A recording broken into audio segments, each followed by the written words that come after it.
nga po pala si Ginoong Ryan J. Raz na kayo'y maghahatid ng kaliwanagan sa iyong madidilim na mga kaisipan pati sa katwiran. Ibabahagi ko sa inyo ngayon ang aking tulang sumasalamin sa aking nararamdaman papatungkol sa ating pambansang bayani at sa aking bayang sinilangan na pinamagatang bayan ko, hihirangin ko.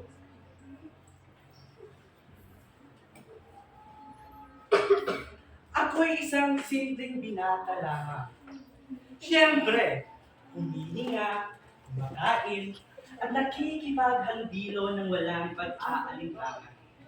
Ako'y isang mag-aaral sa isang kolehiyo. Hinahangad-hangad, makuha ko lamang ang gusto ko.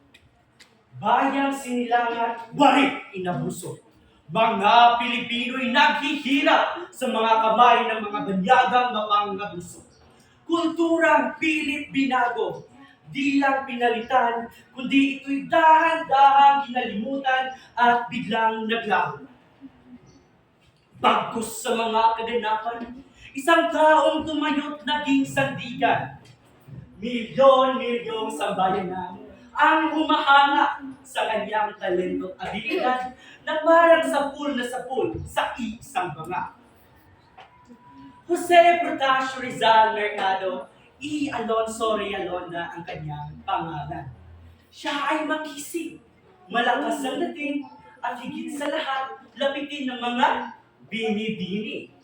Siya ang naging sandigan ng mga mamamayan sa paggunita ng independensyang ating inaasam-asam. Isa, dalawa, tatlo. Nagsisitagbuhan hanggang sa ang pagmamahal itututungo. 4, 5, 6. Pati pag-uwis ng buhay ay may hahamigin. Hoy, iniiro kong bayang Pilipinas.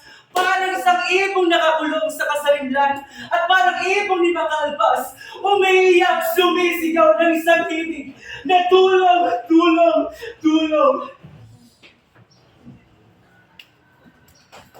Mga angking gawain ni Rizal ang siyang pumukaw sa damdaming natubili na laging sumisigaw.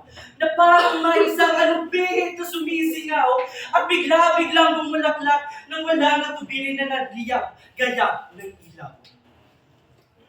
Salamat, salamat, salamat. Taos puso kaming nagpapasalamat sa iyo, aming bayani Dr. Jose Rizal.